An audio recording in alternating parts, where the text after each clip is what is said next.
And in 5, 4, 3, 2,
Really? Oh, wow. Where's the sound? Sorry, Kishore. I couldn't read your text. There's the sound. So funny. Hello, everybody. Welcome to How to Make Your Wife Happy and Healthy, HHW's Home Kitchen. We cook in real time. Yeah, that's how I started off the stream, actually. But since you didn't hear it, so I had it muted because what I have to do is when I'm running that film in the front, I mute the audio, the microphone, so you can't pick up any background noise, whatever's going on. Kishan. You told me right away, Kishan. You were there with that, telling me, hey, where's your volume? That was my fault. Totally my fault. So I was thinking I need to get some more butter because I need it softened. And in fact, melted. Some good ways to melt butter in the oven works. I might just, after we finish with the corn, we might just put a little butter melting saucepan there and melt some butter too. But I'm getting it softer now. Softening it actually helps a lot. So we put it out to soften. That's only 8 tablespoons. We need 2 more tablespoons, which means I have to go and get some butter from outside. So I'll be right back. But you can keep the corn company. Corn's going to go in that pot very soon. You know, next time I'll have to do something else. Not something else.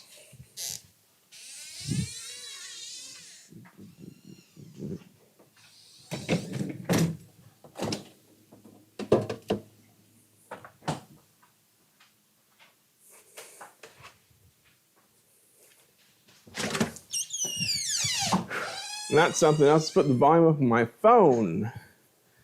If I put the volume up on my phone, because my phone's actually watching the live stream too, if I put the volume up on my phone, guess what? I'll be able to know that I don't have any sound. Hey. Yeah, I knew from experience that probably when I walked out there, you're probably not going to hear my. You're not going to hear my volume because I think I've tried that before. Okay, no, I just haven't posted a this time. That's the one I want to click on. Yeah, okay. All right, now that I got my phone here, I can also check out the live chat to make sure they're going okay.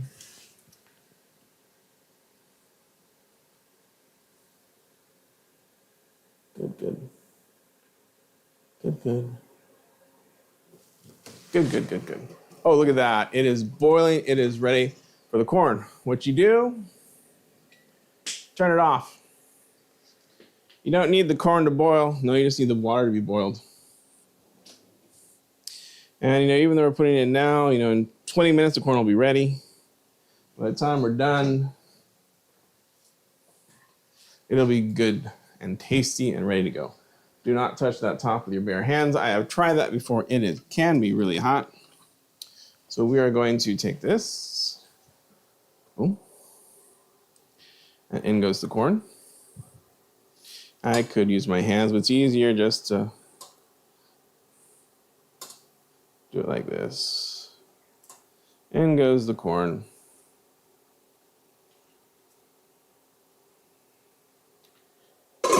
Cover it. And we're good to go. Let me get a little hot pad. I'll put the corn to the side. Because trust me, this is all you need to do for corn.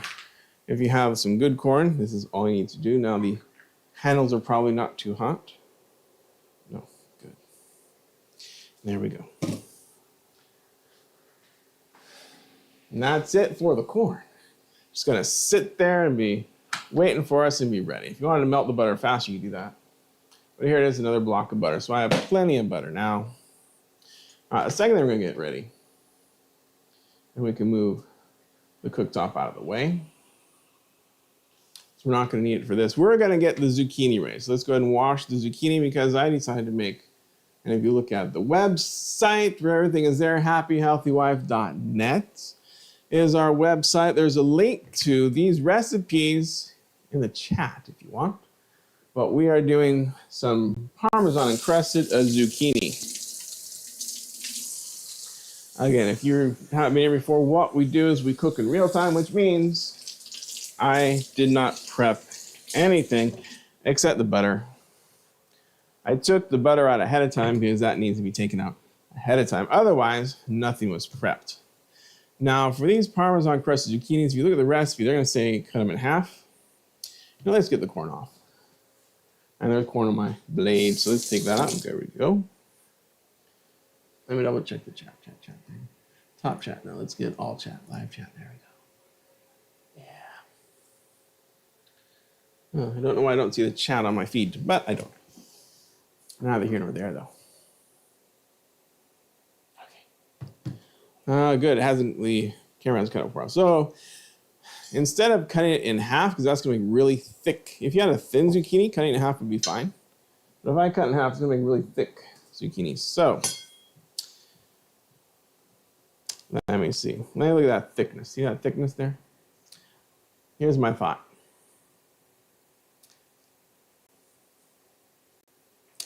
It's either going to be thirds or half and then or quarters. Now it's a little tricky to cut them this way. It's a little tricky, but that's not impossible. All right, so we're gonna cut it straight in half. Now personally, I think this is too thick for Parmesan and crusted zucchini. That's a pretty thick piece of zucchini right there. And if you've ever had it at Olive Garden, they do serve this at Olive Garden. I've seen it, I've had it, I've tasted it. Not as good as mine, but it's there. Then you'll realize that this is just a little too thick for what you really want. So we're gonna cut it again. If we do it right, get a nice thick slice.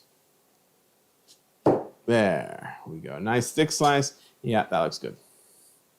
Beautiful. And these are pretty long. I don't like long ones. Again, you know, people aren't going to want to have a whole long one, but if you cut them smaller, people are more likely going to eat them. So this is my stick. You know, I like cutting things smaller. I mean, you can actually cut them after you cook them, but it's easier for these just to cut them now. There we go. And I know the recipe said 4 of these bad zucchinis, but you know what? Even that 4 right there, honestly, with my family, is probably going to be as much as they want to eat. So I'm just going to do 2 extras because that's how many I bought. Honestly, I probably got with 2 with a family of 4. Well, today it's kind of going to be a family of 4. Kind of.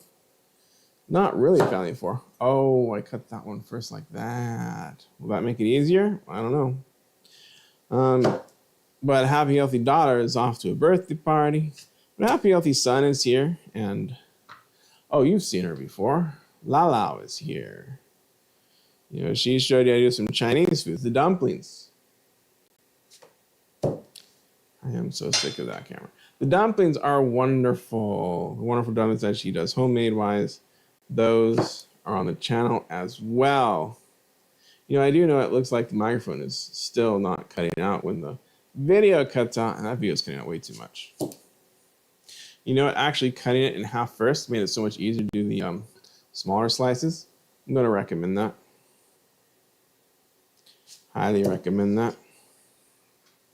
You know, and I can tell it's a problem with the camera side. The camera side is the problem. It's not the feed. The line is fine. But I can see the camera, this little thing.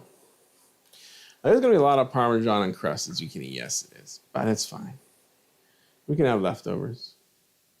Oh, okay, good. That was the induction burner cutting out because we don't need it anymore. Cut the ends off the zucchini. And we're going to slice it in half because that's perfectly way to slice it. Because cutting it into these thinner slices actually worked much better when it was smaller. There we go. You know, any of these stuff that I use, by the way, anything I use on this channel, well, the main things like this knife specifically, I think these cutting boards are on there. Maybe, I don't know. This induction burner is, not the pots. The cookie trays that I'm about to use, I don't know if they are or not. But the stuff that I use on this channel, And if you like what you see, you can always click on the links in the description to my Amazon page. You know, it doesn't cost you anything to click on my links in the Amazon page, and it will actually give a kickback to me. So, you know, take money away from Amazon, give money to me by buying the stuff I have in the links in the description. It doesn't cost you any more to use my links. It just costs Amazon some money for you to use my links. And you hear that beeping noise in the background? That is our washing machine, which is having its problems. Having its problems. So now that I've sliced, and we're going to put them on the cookie sheets. But, you know, we want to have them raised because that helps when you're doing them in the oven. We're going to bake them at 400 degrees. The lobster are going to broil. Might as well get both out now. There's the other grill. So, one thing you do want to do, these cookie sheets, these are the best. Let's see. Because they're going to be elevated, we're going to use, you need to use parchment paper or foil, your choice. Yeah.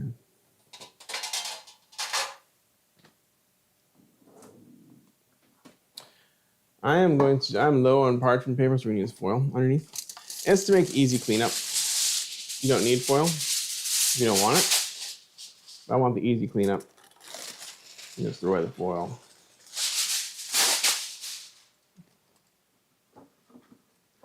Foil-lined baking sheets. So these sheets came with these fitting grill trays. Now, you might have seen, maybe not, but a long time ago, I put out a hack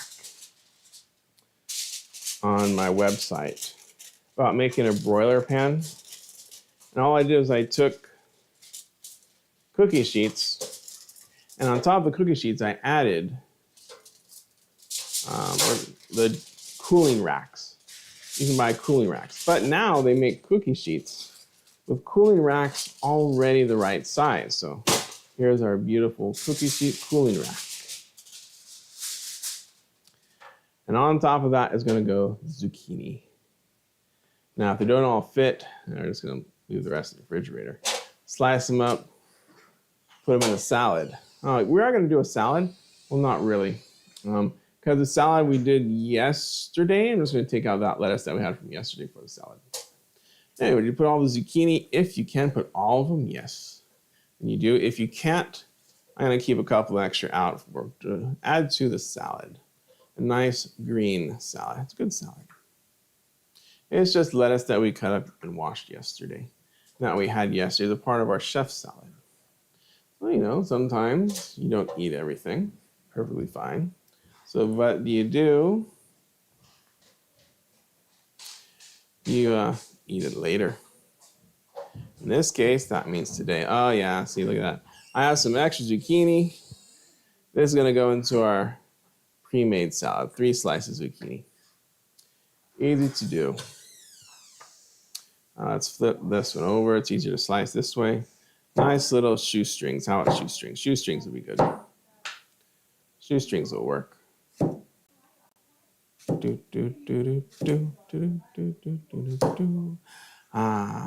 Beautiful. All right, now that I'm getting this all ready, let's get some water going. Lots of water. Now, recently, we spent some time in Thailand and in China. And I will tell you, Bangkok, ooh, that was a hot place. I mean, in sense of temperature, weather, it was so hot. And really, now that I've been to Bangkok and experienced that hot weather, I realize now that, you know what, that cord is bothering me so much. I'm going to try something. Hold on.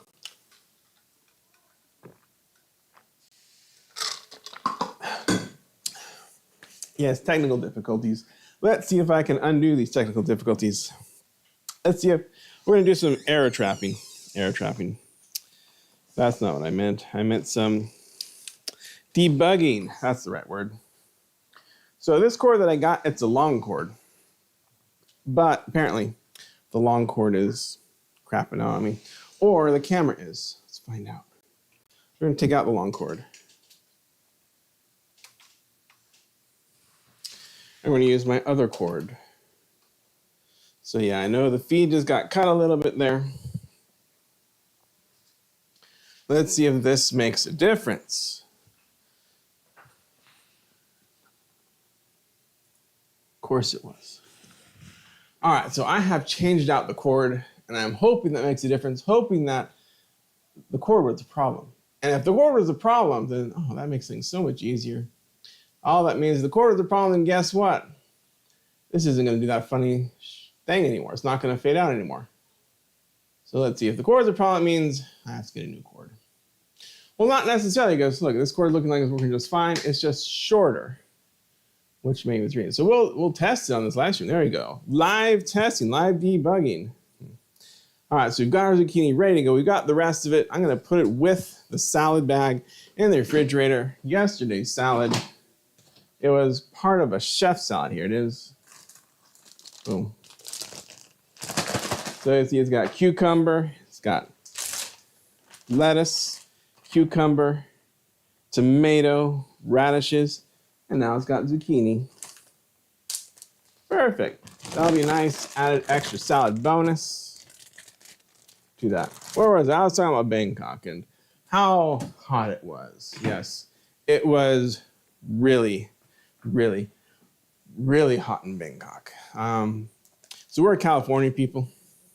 Those of you who are from around the States, I would say the Bangkok weather and the China weather probably similar to what I felt in Washington, D.C. when I was there for some parts of the summer. I was there for some parts of the summer, and it was hot. It was really hot. Hot and humid. And that is what Bangkok was like in Thailand. Bangkok and Chiang Mai a little bit. Phuket was milder. It was more in the 80s, more like Hawaii weather. Phuket's like their paradise, their island paradise type place. And it was nicer weather. But one thing that's really helped me do is appreciate this California weather. This California weather is actually nice compared to that weather. I'm supposed to melt this butter. The butter is supposed to be melted, so actually also the oven's supposed to be at 400 degrees right now, by the way, as we're getting the zucchini ready. But we're not going to actually do that part yet, because what's going to happen is I'm going to get the zucchini ready, and then I'm going to get the lobster ready for the oven. And it takes a while to get the lobster ready, just because of all the other stuff we have to do with that lobster. The corn is cooking. The corn is good. We'll be done, I hope, before 5:30, but we shall see. So I'm going to set this aside. We are going to get to this. Maybe the butter's going to melt a little more for me.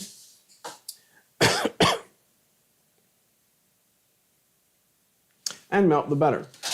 4 tablespoons of butter needs to be melted. So remember that was about half of this stack. So we're going to take half of this stack. And since it truly should be melted, we're going to bring back our good friend, the stove. Here's the stove. Oh, can you believe it? The camera's not freaking out anymore. What's the problem? The problem is the cord. Now I'm disappointed. I wanted that long cord, but I guess I can't use the long cord. Let me look at my recipe for a second. Let's see. Mix together breadcrumbs, parmesan cheese, parsley, and garlic in a small bowl. Pour in the melted butter. Yeah, I see the melted butter. All right, let's get out my small bowl. Should have a small one in here. Okay, that one's pretty small. It's got to hold all the zucchini. I have smaller bowls. The smaller bowls would even work as well. But this one will be nice. Let's see. So let's get the measurements ready for this one. This one I will actually measure out completely, honestly. Often I don't measure exactly, but because I want to measure, I will measure. That was one of the failed steak spices that failed because we bought it. I was just trying different spices because trying to find out what you like best. And that one, something that I thought would be good. All right, so we need panko, Parmesan cheese. We need parsley. No, we're not doing the parsley. Actually, let me put it this. We're going to do dried parsley. That'll be fine. 4 cloves of garlic. And you know what? I know it says 4 cloves of garlic, But I will tell you, honestly, we're going to substitute. Because I've tried the regular real garlic before. It's fine.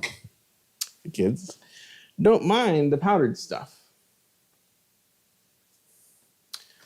In fact, sometimes the kids like the powdered stuff better. But if you want to substitute, do the real garlic because you want that real garlic flavor. Be my guest. You know, we got to do what we like. And if it means I'm cutting time and making things a little more enjoyable for our family, cutting time, giving us more time to do other things, then, you know, take the ease that there is. All right. Here we go. Let's take, what does it take? 2/3 a cup. And I have tried this before, so 2/3 a cup is pretty good. Here we go. Okay. Shake it out. Yeah, it's 2/3.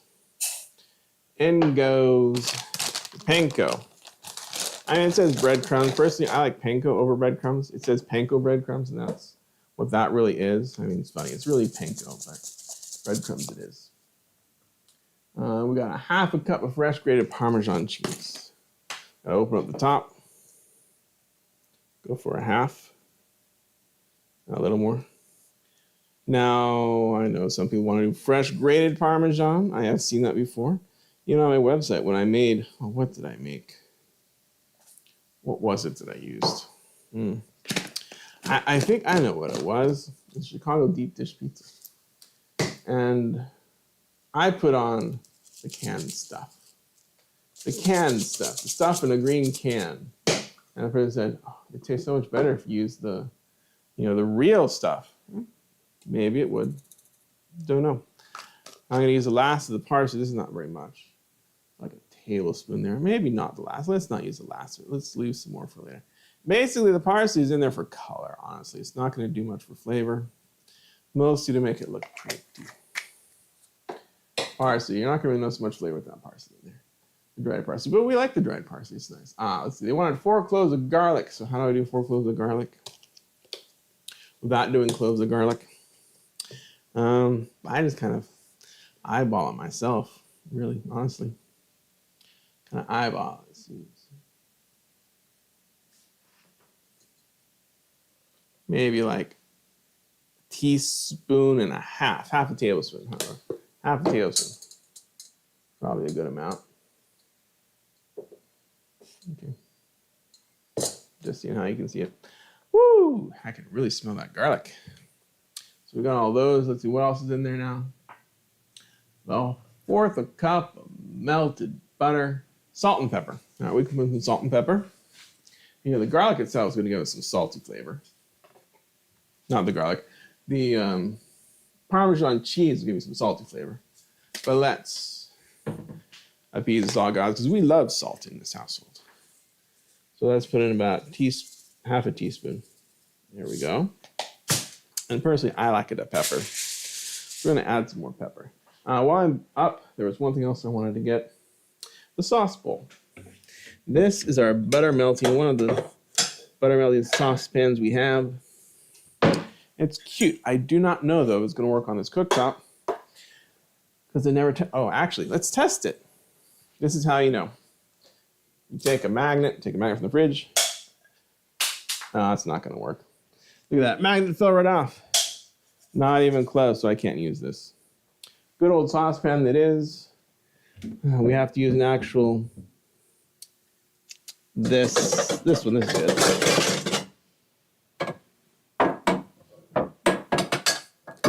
That's fine. That one's cute. It's Happy Healthy Daughter's favorite, but it doesn't work on the induction cookware. This one will. See that magnet sticks right there? That's how I know it works on the induction cooktop. And let's go low. Heat. Let's go low. We just want to melt the butter. We don't want to do anything more than melt the butter. Put it right in there.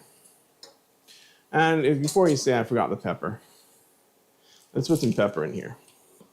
And if you like these, now one thing I like about this is when I want to season my beef with pepper. It's just a one-handed operation.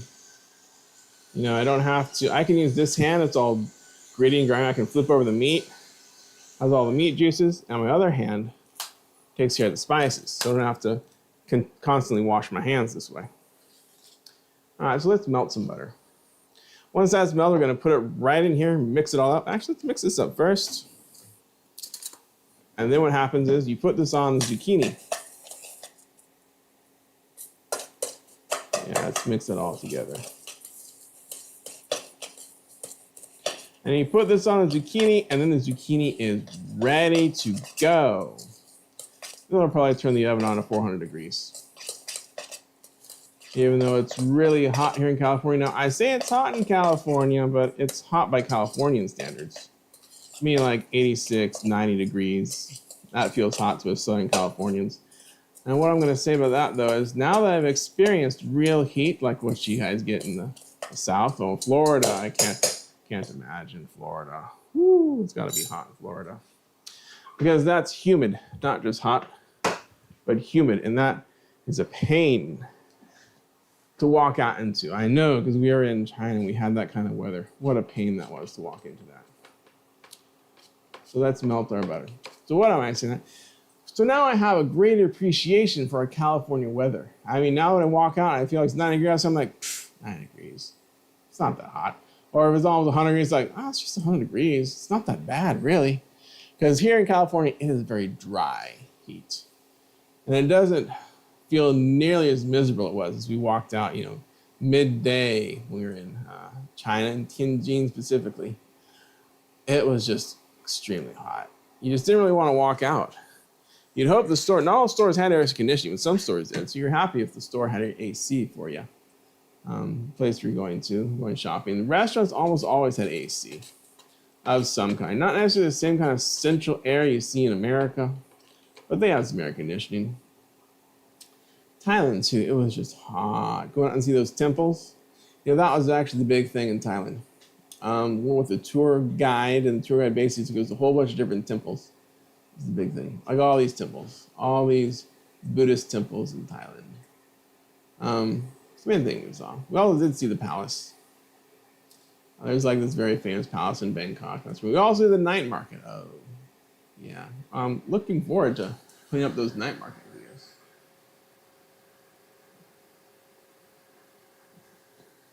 Looking forward to those night market videos. Absolutely. Those are going to be coming out. It's going to be a while though, because I still have other videos to work on. And this year, my side job. Well, my real job. This is really the side job. But, you know, my side hustle, I like to tell you, is my side hustle. The teaching job that I do, it's not really a side hustle. It's the real job.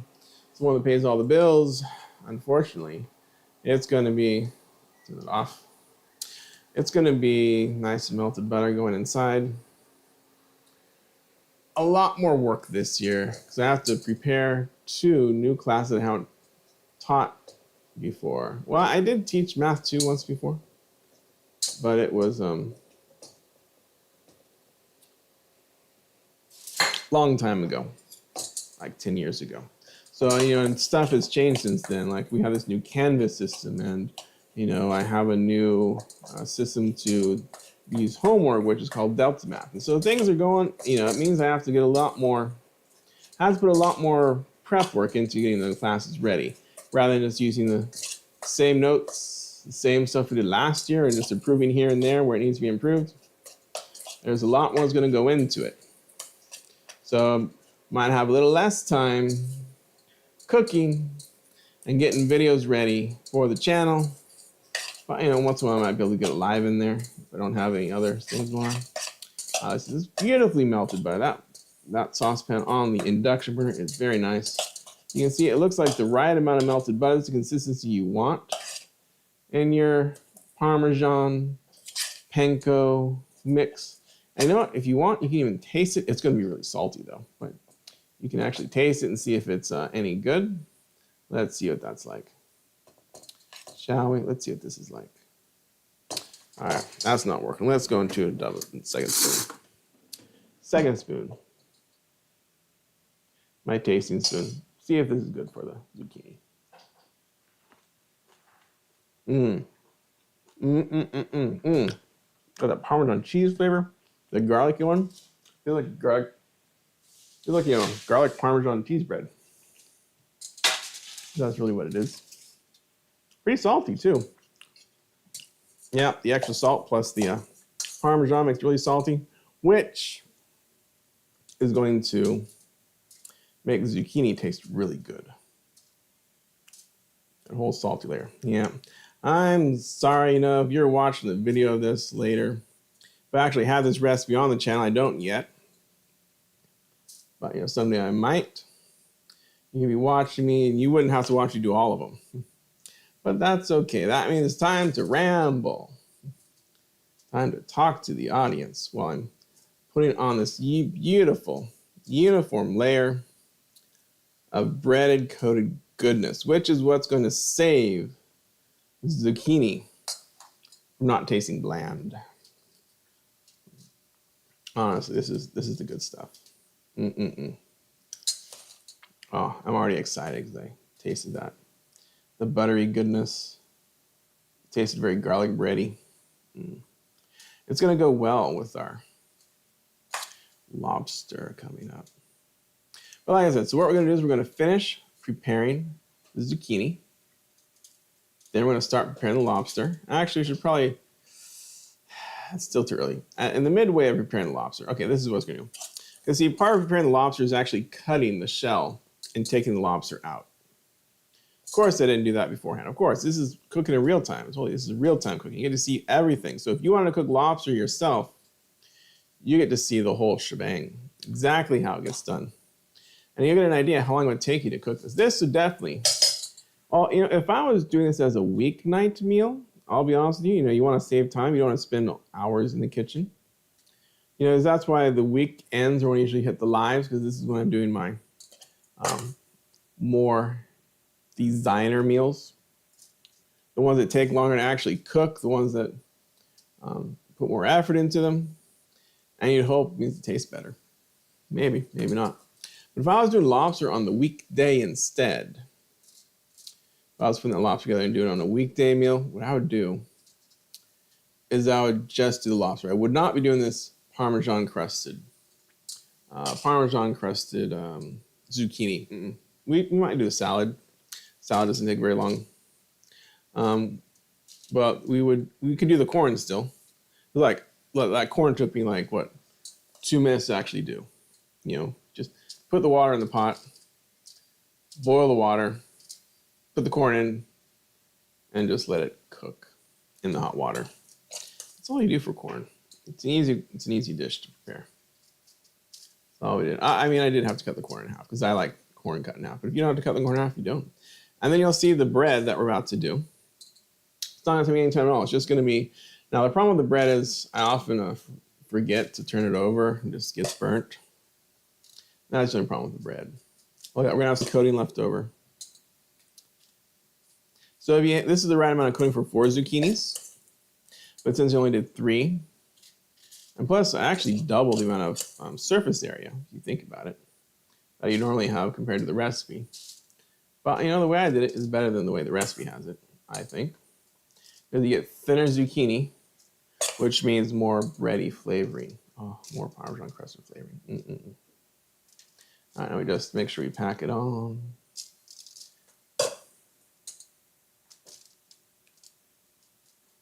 And if you see areas of non-zucchini crusted stuff, just put there. There we go. Beautiful. Beautiful. Oh. Put you back till I'm ready to know where I need the extras. It's a little extra there, probably. Yeah,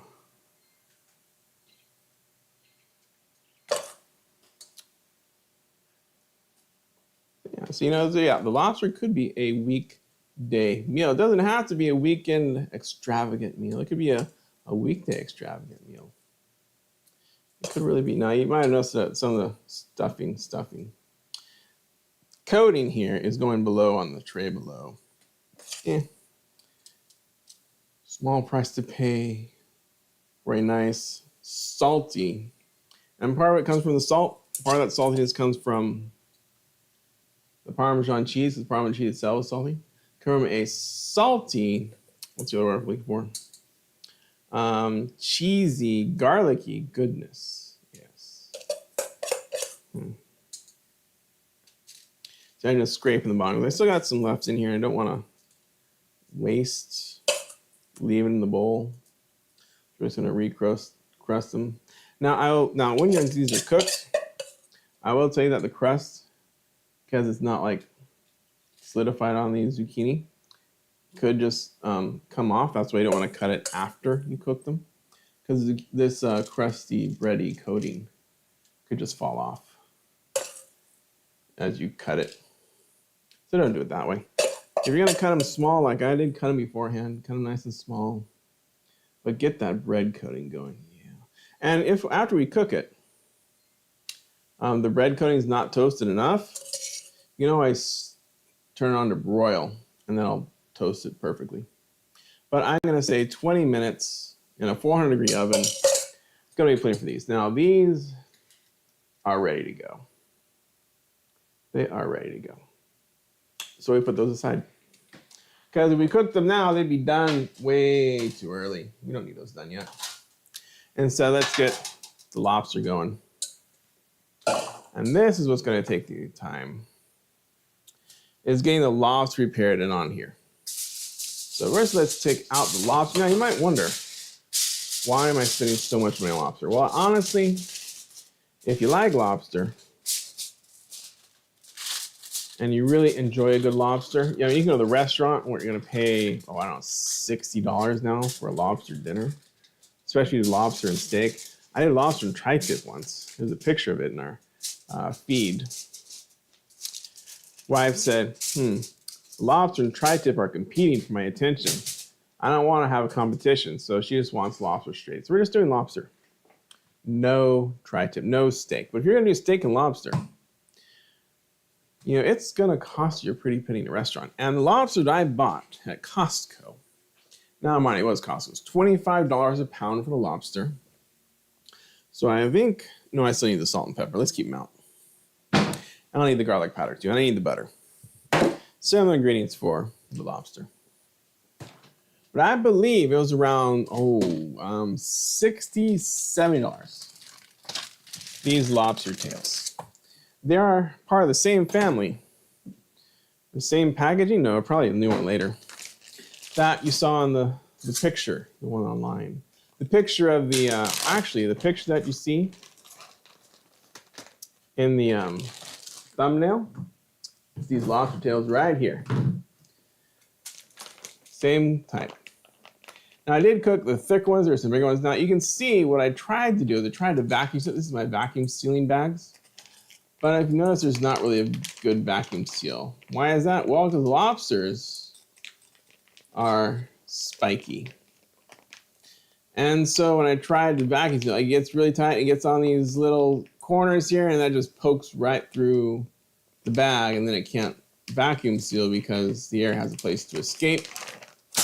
So though they were vacuum sealed, you saw I had to put them in a separate bag because they didn't keep their vacuum seal. Disappointing, but still. So these I took out Thursday night. Put them in the refrigerator. I'm looking for my scissors. Took them out Thursday night, put them in the refrigerator, so that when I took them out today, didn't I just use my scissors? Yeah, no scissors, backup plan, knife. So that when I took them out, no, I actually need scissors. I don't need just any scissors. I need the good scissors. I should have put a link to this one in the description. Oh, there is a link in the description. I should have put a link, though, to this one in the website, happyhealthywife.net, for the recipes we're doing today. The Parmesan crusted one's already there. Get this out of the way.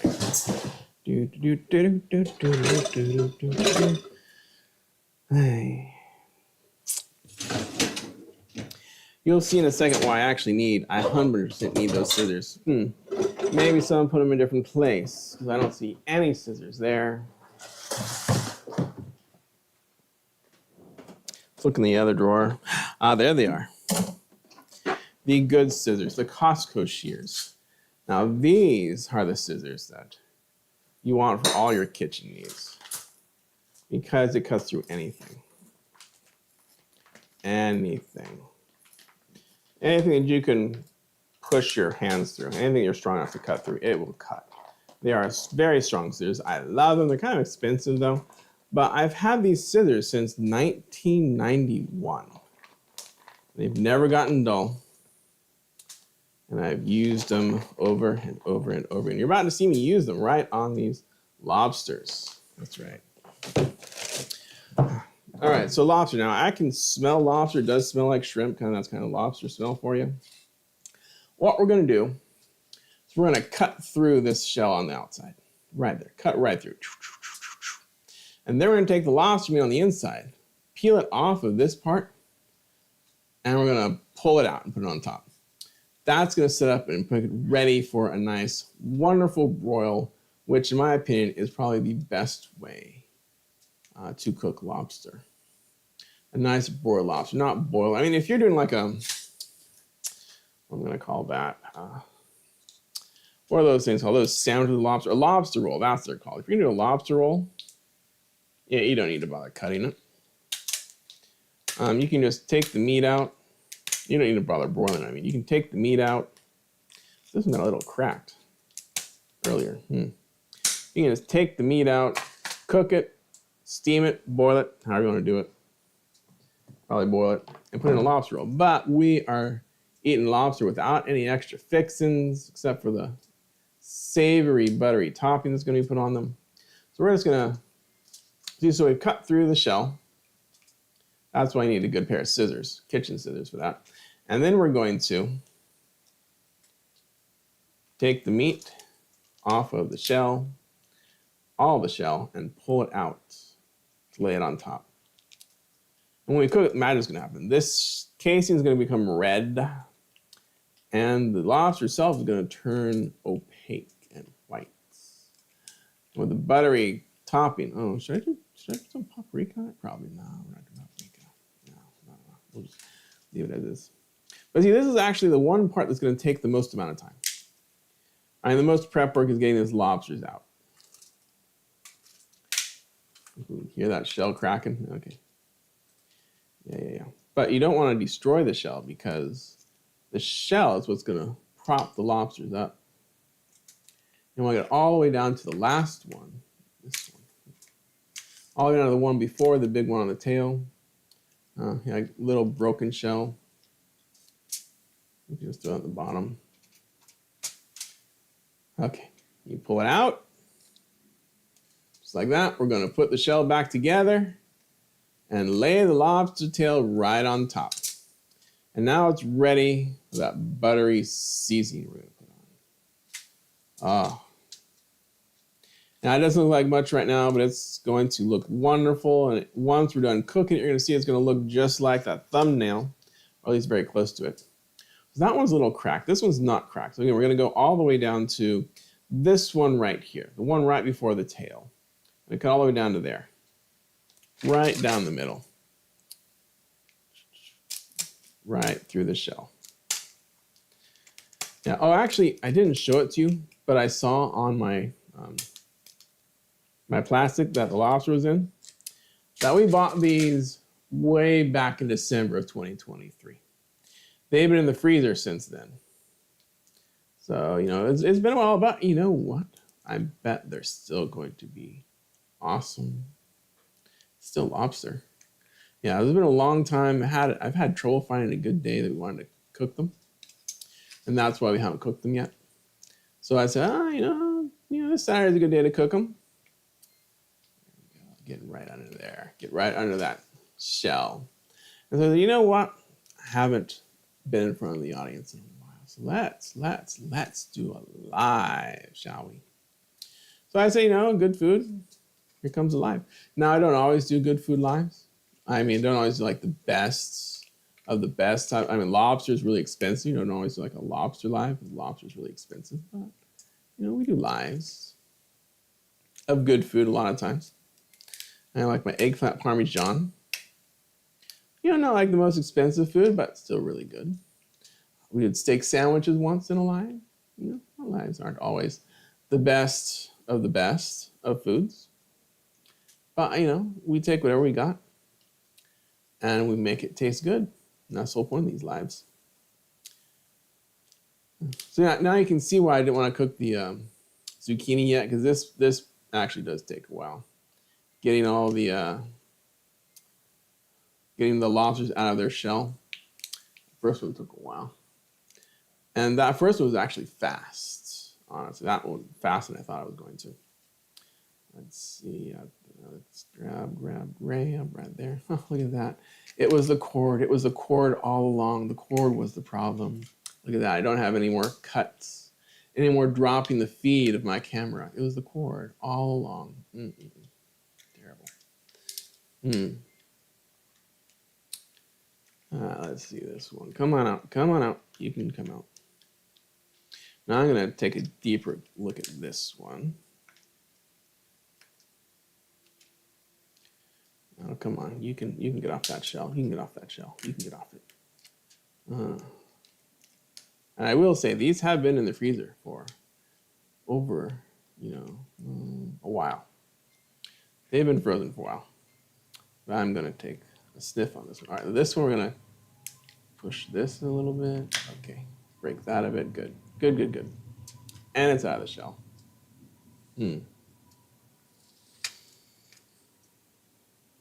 Still smells fine. Smells fine. It's all right. And it looked a little greenish, but it's gonna be fine. I know it's fine. It's lobster. All right, so you see, you flatten it back out, put it back on the shell, bing, and there you go. All right, next one. Okay, we're just gonna cut right down the middle of that shell. And this is why we need topics. Okay, some other things to talk about. Whew. Yeah, grandma, well, kid's grandma, my mom, I don't think she ever made lobster. It was something my brother really likes, lobster tail, steak and lobster. My brother has really expensive tastes when it comes to food.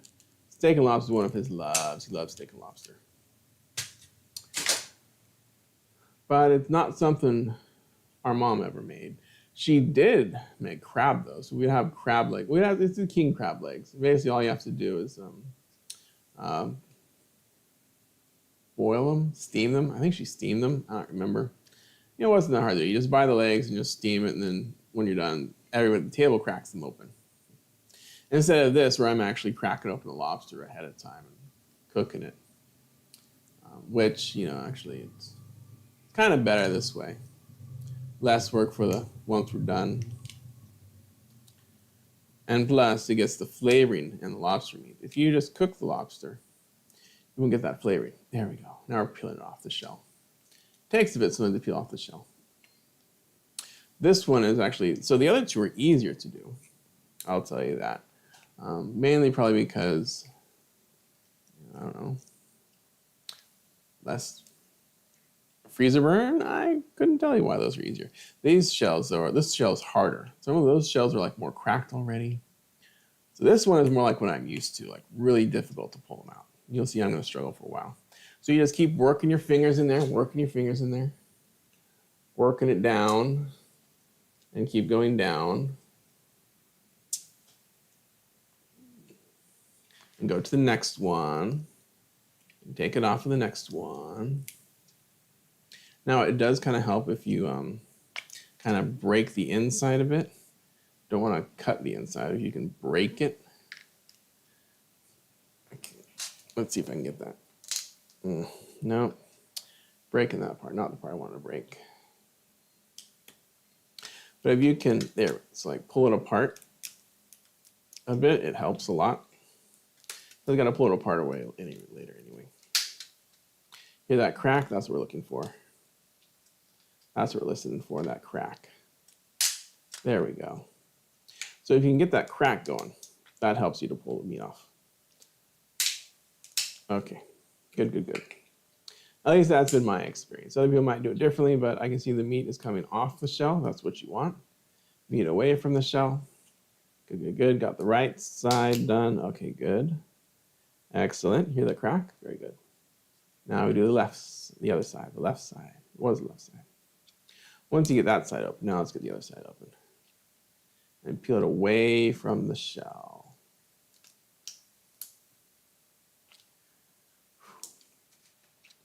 And it takes a bit to work out the lobster meat. But, you know.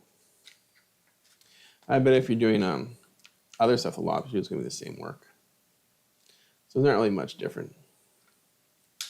Unless the work's already been done for you and you're paying more for your lobster tails because they've already been de-shelled for you. All right, and there we go. We got it all out. Came off.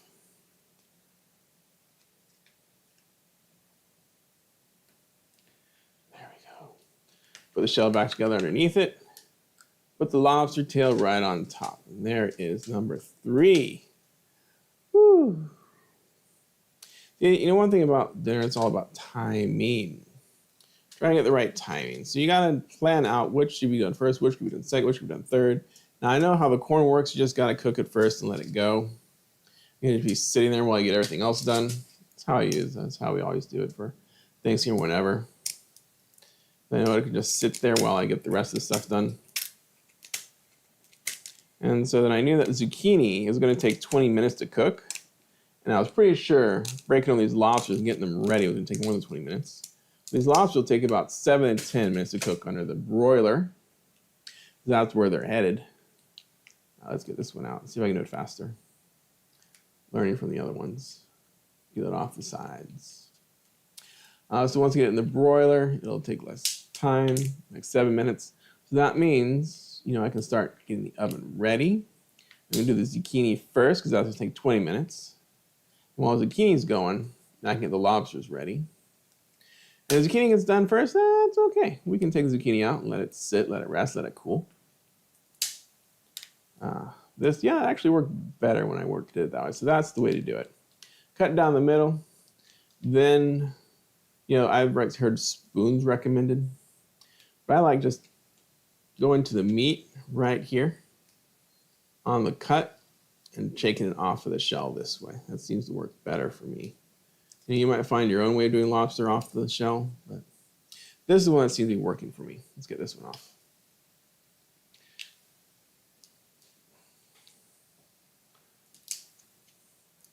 Spoon, there we go. Once you get the first part off, then it goes much easier down the line. So lobster off of the shell. We take it out, lay it on top of the shell, and we broil it.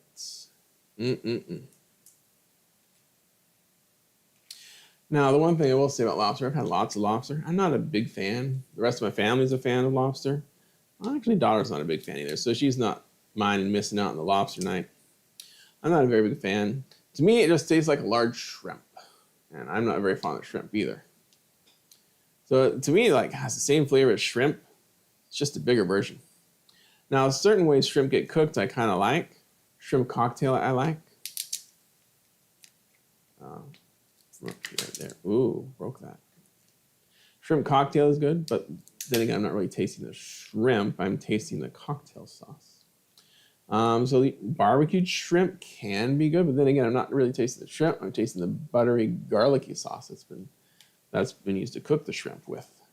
All right, since the right side is off, let's see if we can just take it out and get it off the left side this way. All right, it's from the bottom. Oh yeah, that works. Yeah, here we go. From the bottom. Since the right side is all completely off, we can go from the bottom to the left side off, and here we go. All right, so there were lots of highlights in Thailand and China. Lots of good places that we went to. Some really good restaurants. Some fun, touristy places to go to. But some really nice restaurants. Of course, we're going to have some really good reviews of actual food in China and Thailand. And I will tell you right off the bat, one thing that, when we did Thailand, we were in hotels, and every single hotel had an all-you-can-eat buffet breakfast. All you can eat. That was what they had. And almost every single day, you could get green curry at breakfast. So much so that, I kind of got tired of green curry. It was my favorite in America, the green curry, but once I started having it, being able to have it every day, it just wasn't my thing. They also could do omelets or eggs often at all those places. All right, so there's the lobsters ready to go. Well, not really. They're not ready to go. You know why not? There's no sauce. There's no flavor. It's just lobster. Just like taking shrimp and boiling them and eating the boiled shrimp without any flavoring. Well, I guess you can do that if you want. Maybe you want to do that. I don't. So, now that the lobster is there, let's heat up the oven. And let's get that lobster sauce ready. Lobster sauce. It's just a buttery, garlicky, salty, peppery sauce. That's all it is. Lobster sauce, he says. It says bottom oven. It's going to be the baking oven at 400 degrees. So we got to get that going. Yeah. Now's a good time. Once that timer hits, we'll do that. But let's get this butter sauce ready to go.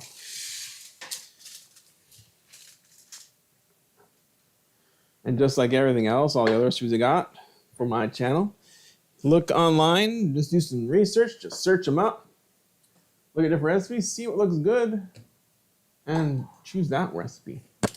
All right, so you can see this. Let's scroll it up. Here we go. Okay, preheat oven. Yeah, I know we're gonna broil it. Don't worry. We're gonna do that. 6 tablespoons of butter, melted. 1 tablespoon of garlic powder. Oh, sorry, a teaspoon of garlic powder. It'll vary, and some salt and some pepper. I'm not going to be measuring this stuff, as you know. Here's 4 tables of butter that we're gonna melt. Let's see, there's some little bit of butter still on here, so let's get those going.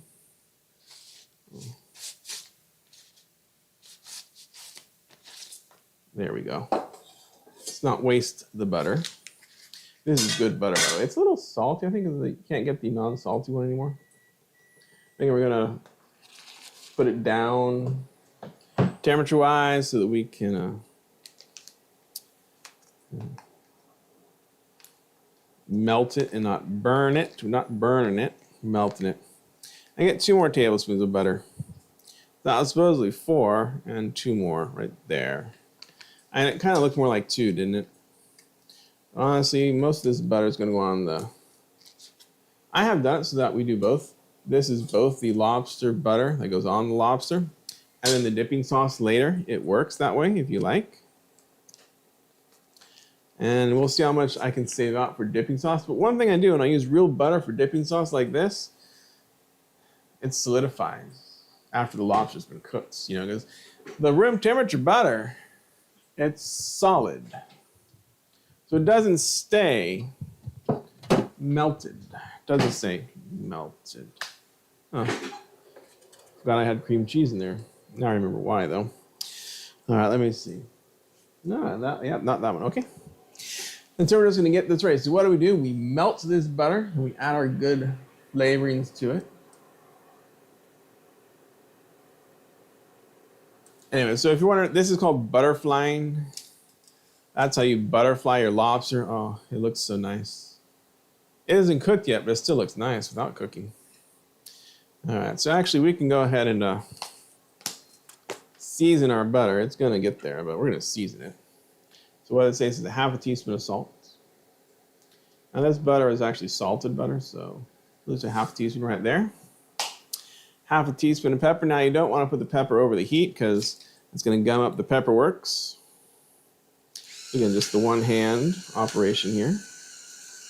Perfect.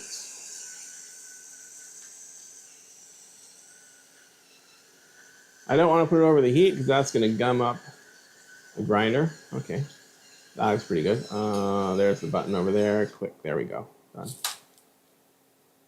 Nice little 1/2 teaspoon of pepper-ish, and a nice full teaspoon of my friend garlic powder. When you put it in some liquid, it really helps the flavoring. You can kind of smell and taste and see if it's to your liking, or if you need more garlic in there, or or salt or pepper. Gotta melt it all together. This is what we're gonna spoon over the lobster before we put it in. And this is what we're gonna leave out in a bowl. Am I gonna spoon it? No, actually I'm gonna brush it. We're gonna take some of this and put it out in a bowl. But then again, you know, it's gonna solidify. I know it's gonna solidify because I've done this before. So we're gonna have to heat it up. All right, so we're not gonna take it out. We're just gonna leave it in here. There we go. But we're gonna take some of this out. Let's put on the lobster. I don't wanna mix the raw lobster butter with this butter. We're gonna dip the lobster in once we're done. And that's melted. All right, let's smell it. Good and garlicky. Has a nice garlic to it. So 6 tablespoons. 1 teaspoon of garlic powder should be plenty. Okay, we're gonna pour some of it into a bowl. Small bowl. And we're going to use that butter to drench, I say, not really drench, to baste, is really what I'm looking for, to baste the lobster tail with. That hurt. All right, so we're going to move this aside again. Move this in so you can see it. Drop it down. There we go. Perfect. All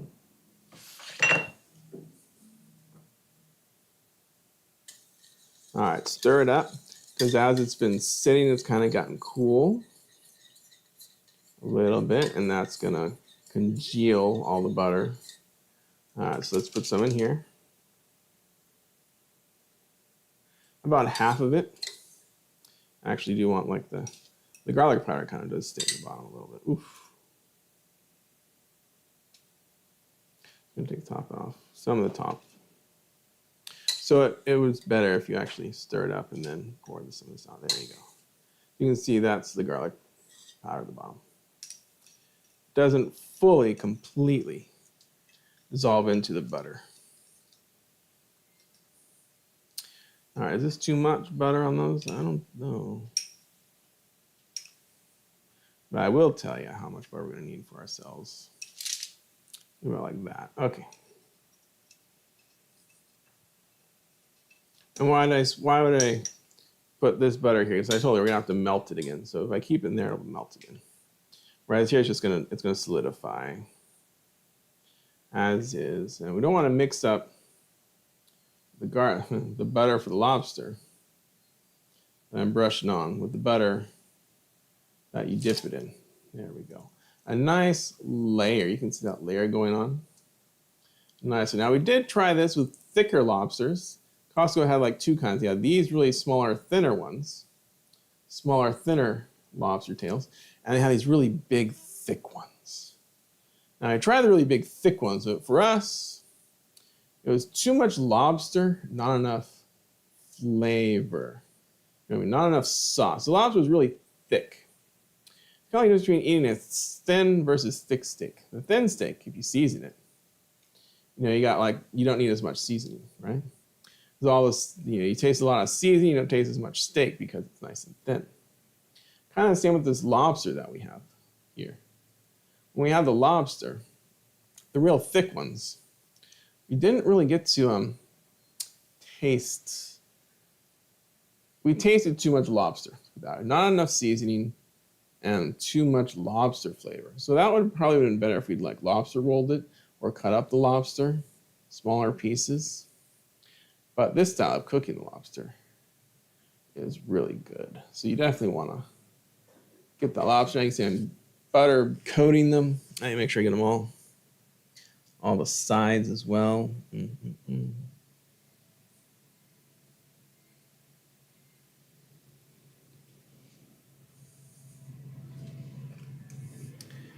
Train, train, train.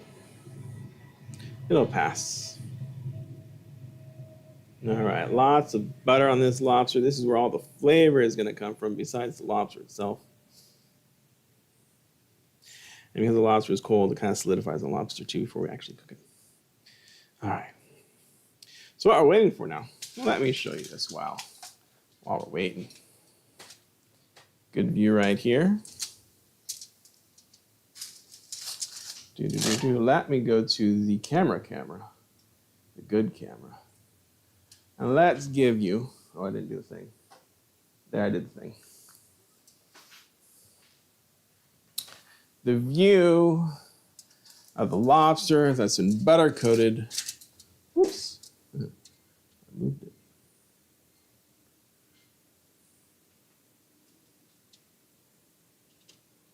There you go. The buttery coated lobster, full view. So this is where you want the lobster before you put it in the oven. We're gonna broil it. And I'm waiting for the oven to heat up actually. So we're waiting for the zucchini oven to heat up. Once that's hot, we'll get this ready. So in the meantime, sorry, my Texas toast is outside. Let me get the Texas toast. We love our Texas toast. You can see that lobster just sitting there ready.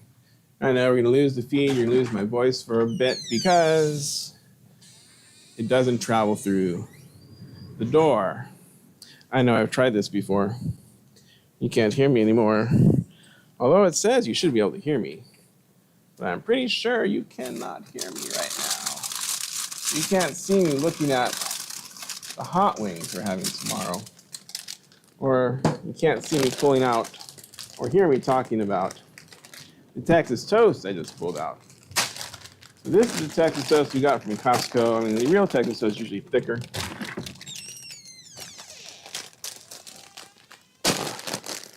Eight slices a bag. This is the Texas toast we got from Costco. The Texas toast we get in the store is usually thicker. There we go. So we got the bread, we got the lobster. We're gonna cook that bread in our, well, you'll see it, in our beautiful, wonderful, quote unquote, non-stick skillet. This guy right here, it's our non-stick skillet. I'm gonna set it by the induction because, you know, the induction is gonna do the pot, but this one's gonna do the Texas toast, and that's the good toast, the toast that we all like. I don't have to make garlic bread anymore because we have the Texas toast. There's really not much for you to see up here right now, but, you know, if you want, you can keep an eye on the butter. We're waiting for that, hit the transition, but we're waiting for that oven to ding. Once that oven dings, it means the zucchini is ready to go in.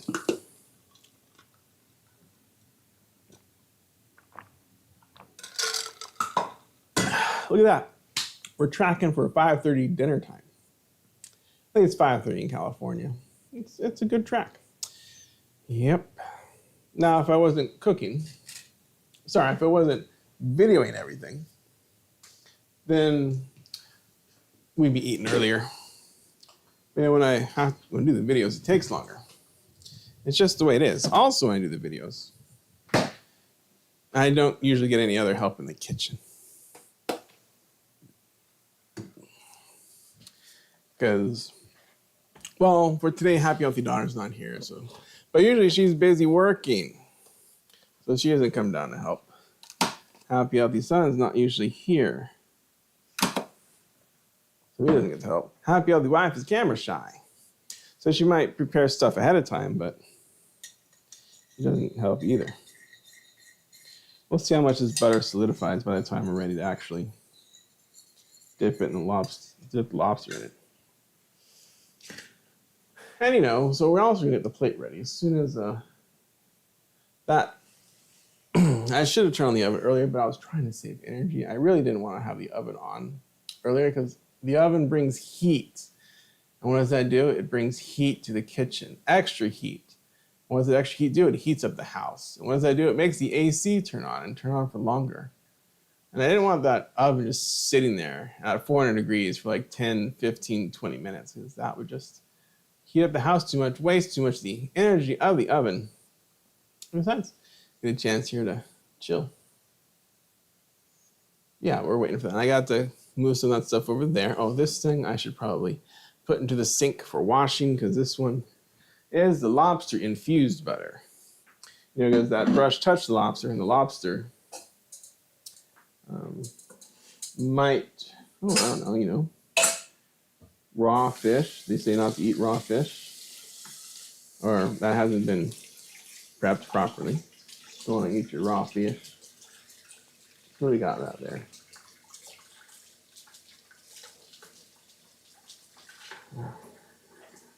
So Thailand, would I go back to Thailand? Well, I will tell you, kind of enough for you. Look forward to seeing this, this one restaurant. Although it's funny because it wasn't Thai food. No, it wasn't Thai food. Oh, we'll get to that in a second. It wasn't Thai food. It was hot pot. Apparently, the guy that took us there, it's in Phuket. The tour guide who took us there took us to a hot pot restaurant. You know, you might know Chinese usually the ones who do the hot pot. Chinese and Japanese have shabu shabu. Those are the two styles of food. Usually it's hot pot. But at this hot pot restaurant, I was able to use a Thai soup, a lemongrass-based flavored Thai soup. Oh. And then all the meats they brought out, all the fish stuff they brought out. It was a very, very good hot pot restaurant. Probably one of the best I've ever been to. But it was in Phuket. You know, you might not expect a Thailand hot pot restaurant. You know, one thing I do miss about Thailand, one thing we didn't get to do is actually try the pizza in Thailand. They had some Italian restaurants in Phuket, and they look like legit pizza restaurants. I mean, because they had the actual pizza ovens. You know, not just like, actually we tried one in the mall. What was the mall one like? Well, it's for this. It was like, okay, let's say this. They steamed the pizza. That's all you really need to know. It was steamed pizza. It was pizza. I compared it to Sbarro's pizza. You know, that's the mall one here in America. Except take their bread, instead of putting it on a nice hot plate and toasting the bottom of the bread, make a nice crunchy toast, crunchiness, at least possibly, or, you know, that baked feel, it was steamed. So like really soft feels that. So that wasn't so good, but they did have true pizza ovens, and I would have definitely tried the pizza if I had asked. There we go. Guess what? It's time for the zucchini to go in. This is going to take 20 minutes or so. We're going to set the time to 15 and check on it after 15. And now it's the time to put the broiler on for the lobster tails. Get that one ready. Okay. Woo. In goes the zook. Set timer 15. Hit start. And now upper oven to broil. Start. So we gotta get that broiler. That broiler will take like 2 minutes to go. 2 minutes to broil. I do have the extra cord on this one. I should probably take you there when we get to there. So yeah, so we didn't get to try the pizza. Nah, I'm okay with Thailand without having the extra stuff. The food there, I mean, I have heard as much they really try. They really, really try to make the food in Thailand to be the same as if you come to eat the Thailand restaurants in America. I'm not sure how true it is, but I watched a video from Half As Interesting talking about how Thailand does this stomach diplomacy, and that the Thai restaurants in America are like government sanctioned. Like the government gives you recipes. The government tells you how to cook the food. The government shows you what to do in those restaurants and how to cook the food, so that pretty much any Thai restaurant should taste pretty much the same all around America, because they're trying to encourage you to come to Thailand. And I want to tell you, it must have worked, because everywhere we went, we saw more foreigners than Thai people. We're in Bangkok, more foreigners than Thai people. And I don't just mean American, European-looking foreigners. I mean, there are actually lots of Chinese. It's kind of like I was calling it Chinese South. I made a joke, because I heard more Chinese than I heard Thai when I was down in Thailand.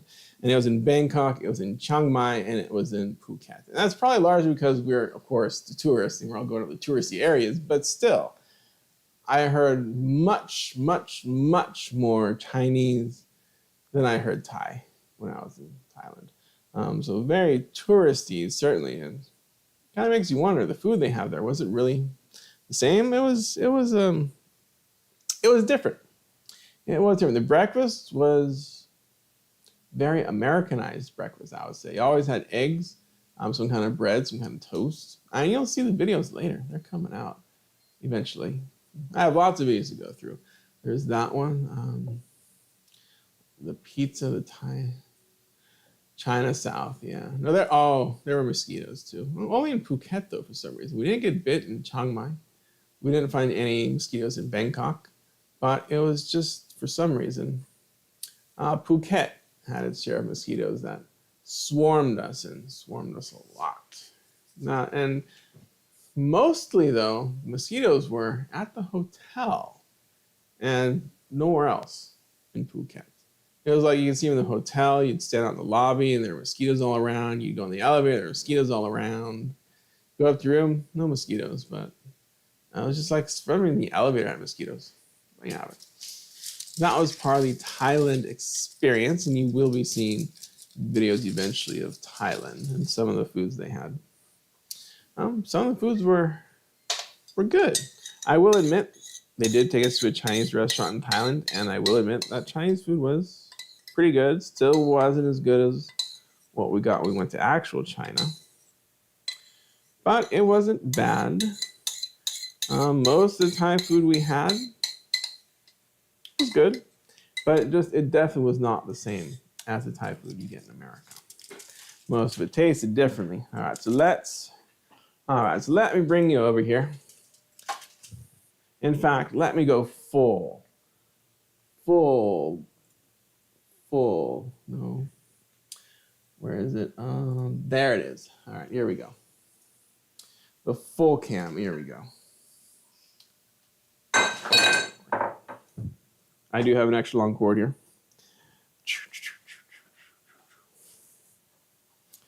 This is why I have an extra long cord here. So I can bring you over to the actual oven. There's the lobster. It's going to go right in there. So I can show it to you as it goes in and show it to you when it actually comes out. So we're going to put it right on the broiler. You can see that broiler is really nice and hot. That's what you want. We're going to, let's see, the timer was at 10 minutes, but that's the wrong time. We're going to have to do that when that thing gets down to 3. So I kind of have to watch the timer. But there they are, a nice, I don't know, inch away. Oh, I can feel the heat. So let's adjust, and there we go. The one on the right's kind of a little farther right. Should be okay. Boom. And there we go. And when that gets down to 3, when that timer gets down to 3, then it's time. It is time to take out. At least to look at them. Make sure they're nice and opaque, and lobsters will be ready to go. All right, so we can go back to this one. Okay, switch, boom. All right, so we can watch that timer over there. Let's see, Phuket was good. Bangkok, we were there for one night. That's what I was going to talk about. Something else coming up on the channel. You've probably heard about Bangkok and their night markets and all the foods they have there. One of their specialties that you will see all over in their night market are different forms of bugs. Now I say bugs, no, insects. Yes, they had insects, but they also had like the larvae of insects, and they had scorpions. I don't remember if we had any scorpion or not, but they had scorpions. They had crickets. I don't remember cockroaches though. But anyway, there was grasshoppers, crickets. We'll have a whole video of that experience of all of those insects in Bangkok. Yes, the night market. They're insects. They're roasted, and we got to try them. We definitely got to try them.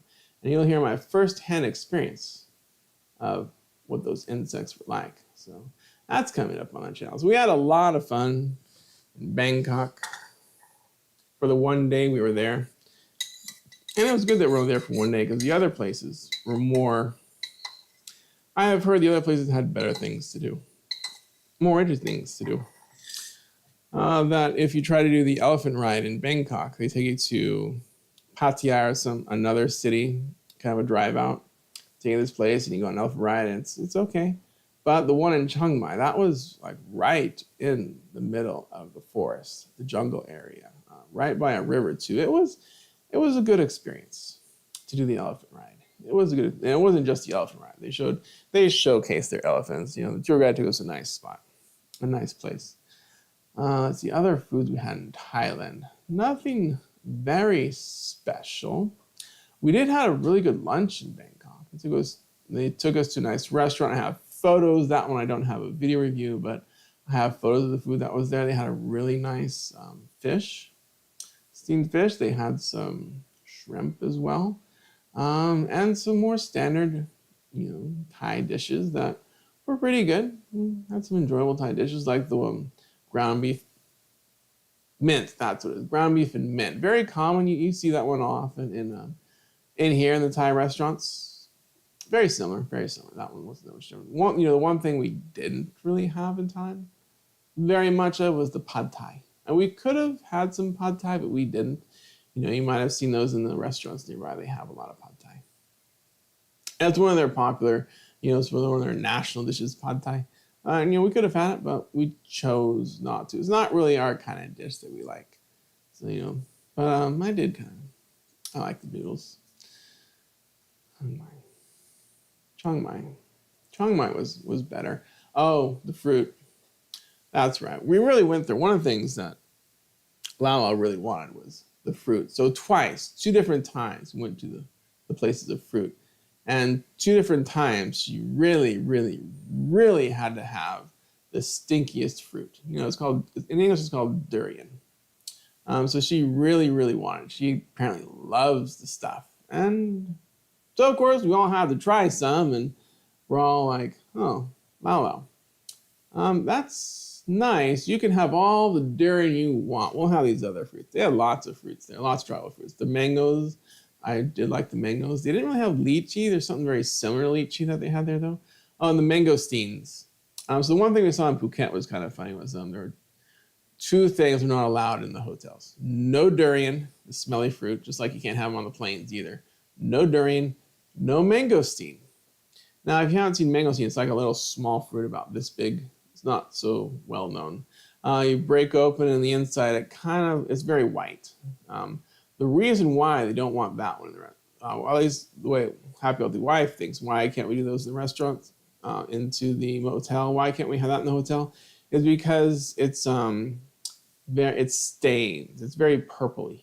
When you open it, there's lots of purple tuft in there, and the purple gets everywhere, and it can really stain you purple. Mangosteen was fine. I'm personally a mango person. The mangoes were good. The pomelos were good.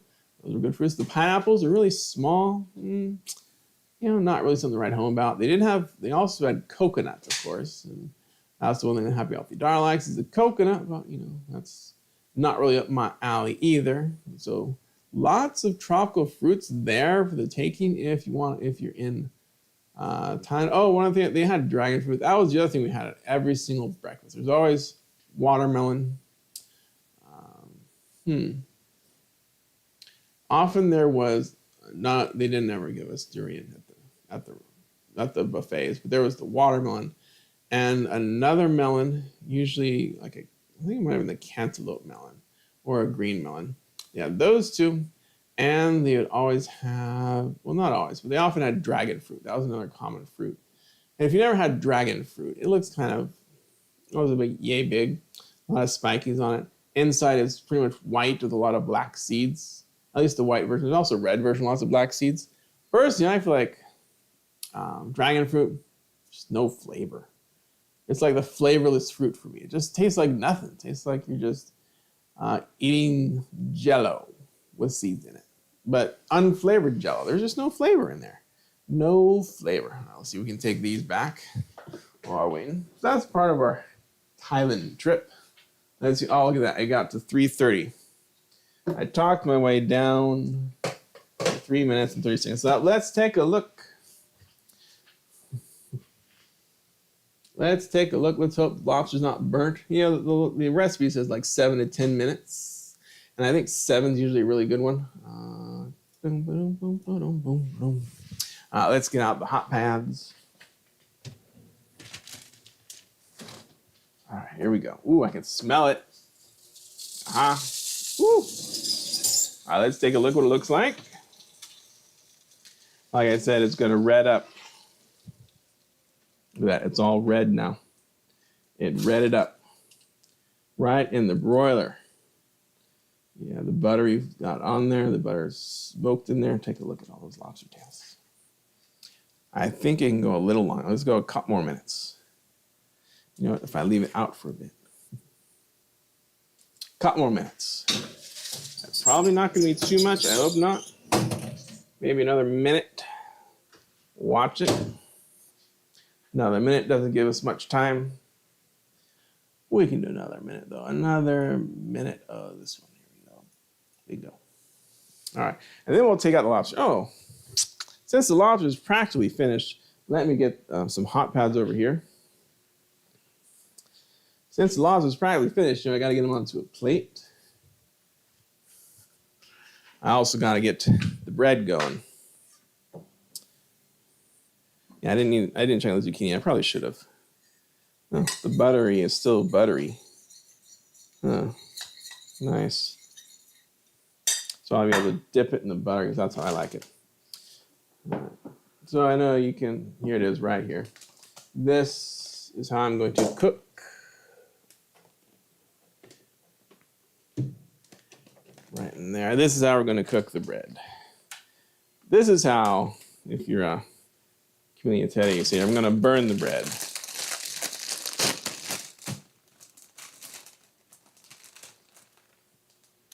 So we just turned it on 4 at a time. That's all it takes. That's all it can hold. Now, I did it on the barbecue before. It could work, but it's best on the... This skillet is great because it's top and bottom heating up. So it's kind of heating them both top and bottom at the same time.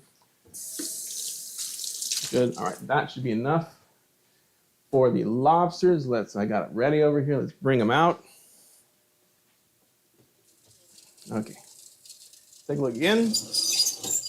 Oh, it smells like lobster.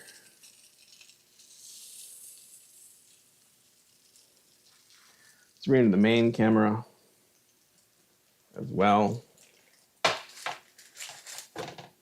Yeah, make sure you don't put it on stuff that doesn't take it. So we put it on the hot pads. All right, take off the P&P. There we go. All right, turn off the scorcher. Look at the zucchini. Woo! I need a place for this one too. Turn off the oven for the zucchini. 15 minutes is just fine for that zucchini. Look at that. Everything is coming together at almost the same time. We're going to put the zucchini over here for now. And I'll definitely show it to you. Don't worry. Don't worry. You didn't see the zucchini. It is nicely toasted. I'm going to bring back the P&P camera. Close the oven.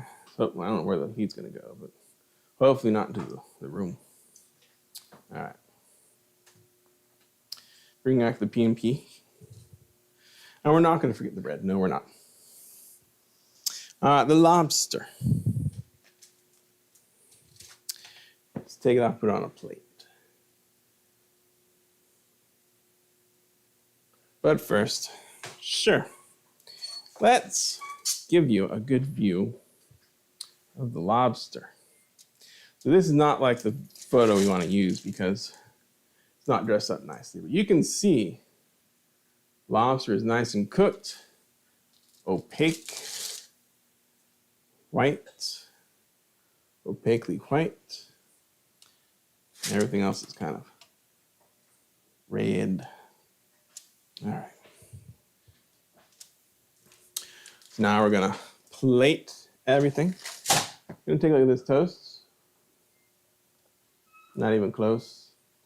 Leave it in there a little longer.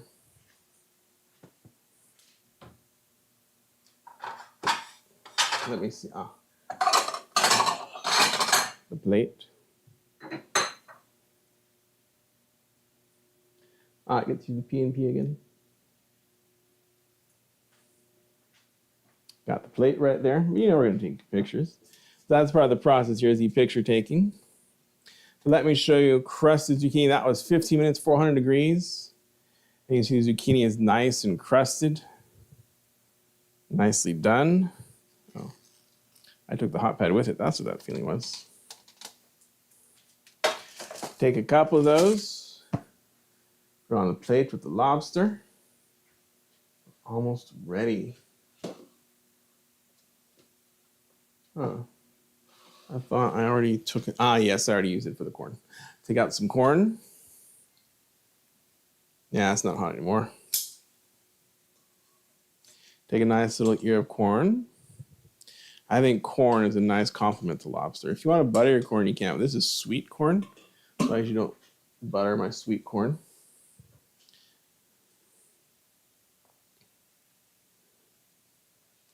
Take one of the lobsters. Put it on the plate. Like that. Ooh, there we go. Take some zucchini. Gotta be careful with zucchini. If I do it wrong, then all the stuffing on top comes off.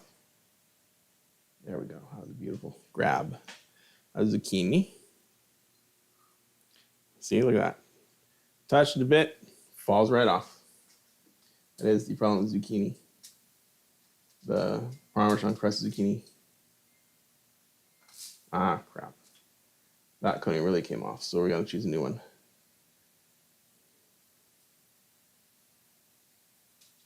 Okay. This one is good, looking good. Come on, buddy. Come on, buddy. Yeah, there we go.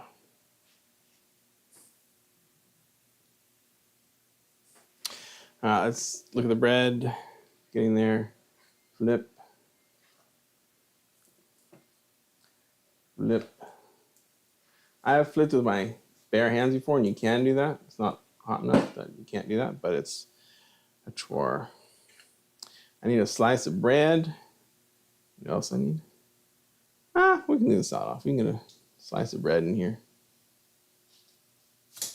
I am going to take the salad from yesterday, honestly. It is going to be a thing.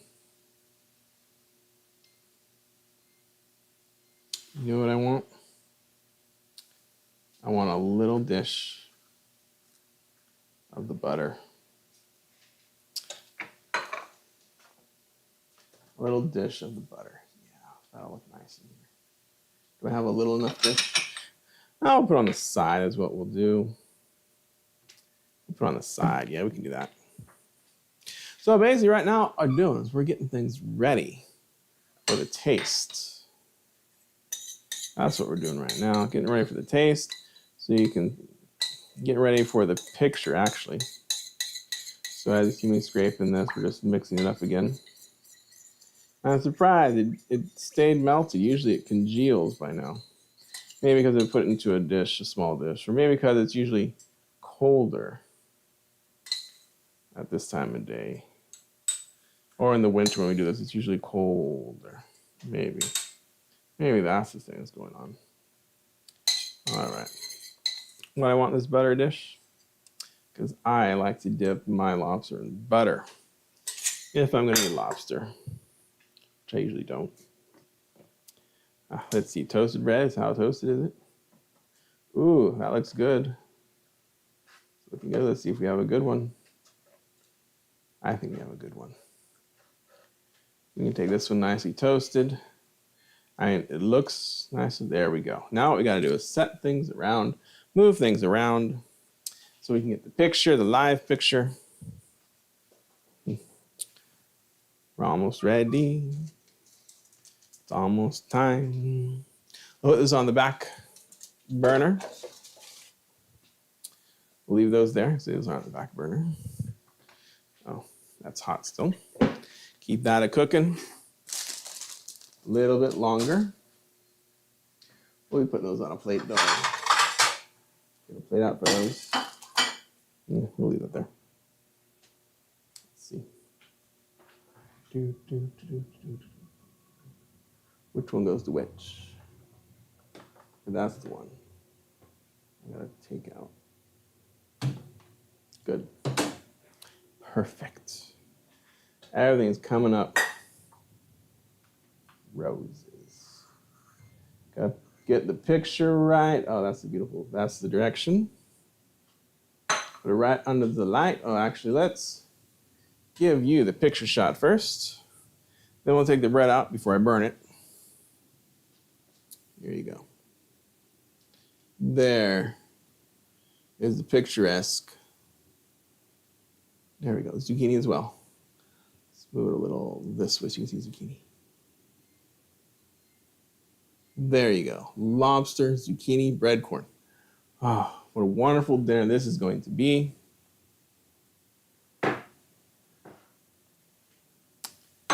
All right, that's enough for the bread. I'm pretty sure it's pretty nice and toasted.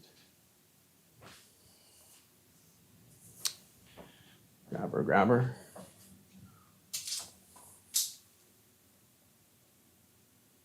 Beautifully toasted, not overly toasted.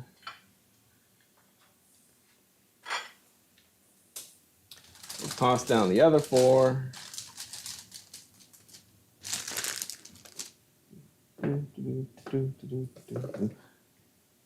Boom, we'll start those going. And we get the picture ready. So I gotta move the corn out of the way. And you know, it's time. This is the time. What do? We get the food ready. For the picture. For the picture. We gotta picturesque it up.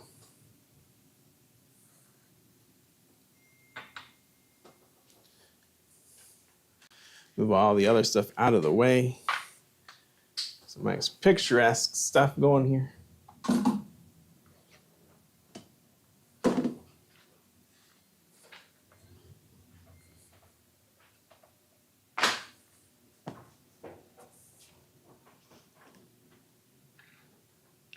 Right in front of the light. Gotta clean off that butter.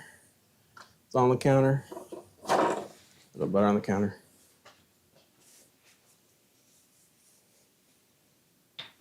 Boom, boom. Looking good in the light. And our lobster dinner.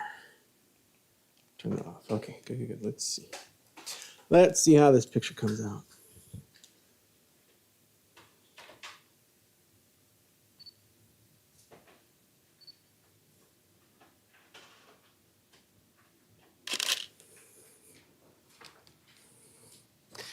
And of course, let's see.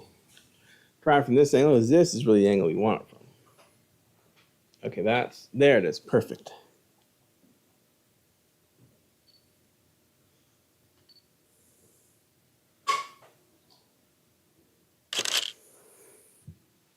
Oh, here we go. Here you go. There is the picture. There's the thumbnail. It looks wonderful. But just because it looks wonderful doesn't mean it is wonderful. So I'll be giving you that taste test of a little bit of everything here we got. As I keep watching to make sure the bread doesn't burn. Still good on the bread. So let's see what this all tastes like, huh? P&P. Woo! Almost lost the butter sauce there. All right, I'll still give you the P&P so you can see the dish right here. Now I'm straight on the camera. All right, let's get out a fork. Let's dive in. Corn, you know corn is like, don't need that. Let's start with zucchini. The Parmesan crust zucchini. Let's try that one. Oh yeah.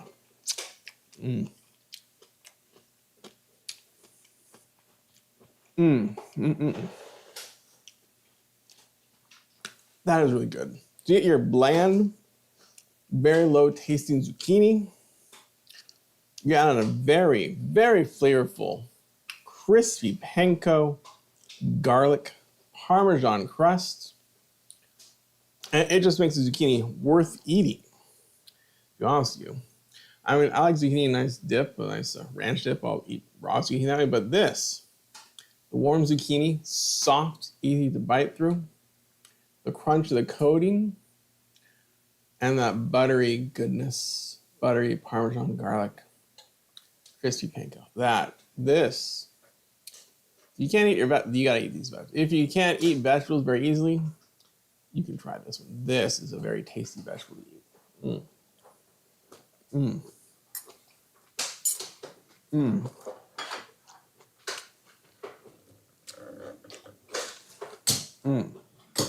So much better. So much better than the same version. I assure you the top is also on too. But so much better than the version you get at Olive Garden. Now it's been a whole episode on Olive Garden, but I digress. Oh, that's good zucchini. Texas toast. You really need me to explain this one? What you're waiting for? All right, let's do what you're waiting for. Let's dive right into this lobster. That buttery flavor is going on. Let's first try it without the butter dip, so I can give you that flavor taste, so you know what happened with just the butter itself, the coating. All right. Again, remember, my feeling is lobster tastes like shrimp. Got a little bit of the crusty part. Let's try it.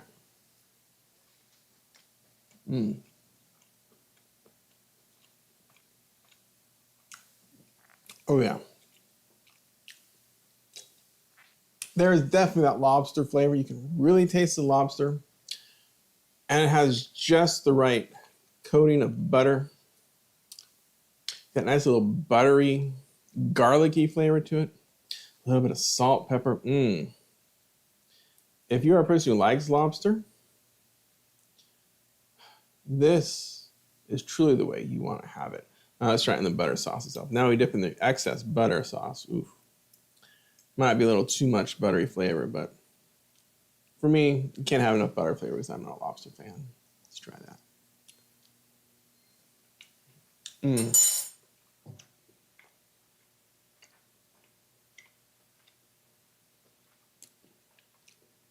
Now, I'm no lobster fan, but that is very delicious lobster. Lobster has been cooked well. You know, it's got that lobster texture that you're used to, regular lobster texture. The meat is tasty. And the butter, garlicky sauce, just takes that next level. So if I had to eat lobster, this is absolutely the way I would eat lobster. It is, for lobster fans, you gotta try it this way. Because this is lobster that can and that you should be having. If you're making lobster, you saw it wasn't really that hard. It wasn't very hard to make that lobster. Not hard at all. The hard part was cutting and pulling lobster out, but you have to do that anyway if you're gonna cook lobster. But that food, that lobster, if you're eating lobster, this is how you should eat it. And it's good. Now I won't bore with the corn and the bread. Corn and the bread is just corn and bread. Just some nice added flavors. But garlic Parmesan crusted zucchini, yes, do that. Didn't take very long, did it? You saw how little work that takes? That's definitely a weeknight. You can do both these in a weeknight. Well, you could. I'd probably just do lobster weeknight, add this, that salad. Done. Good. You're ready to go.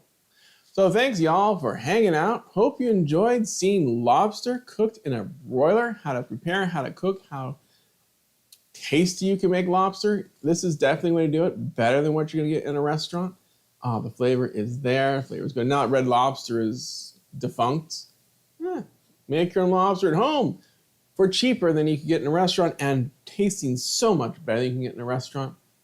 You can make it on a weeknight even. You saw how little prep there was there. Just cut the lobster open, pull it out, lather on the sauce, broiler 7 minutes, and you've got a dinner ready to go. It's not that hard.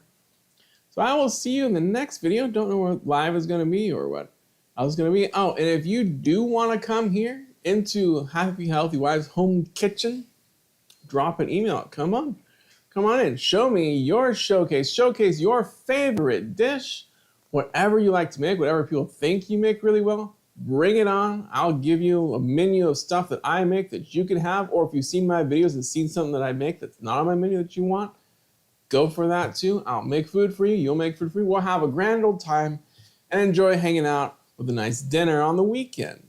You know, hit me up. So I hope you enjoyed today's live, and I'll see you in the next.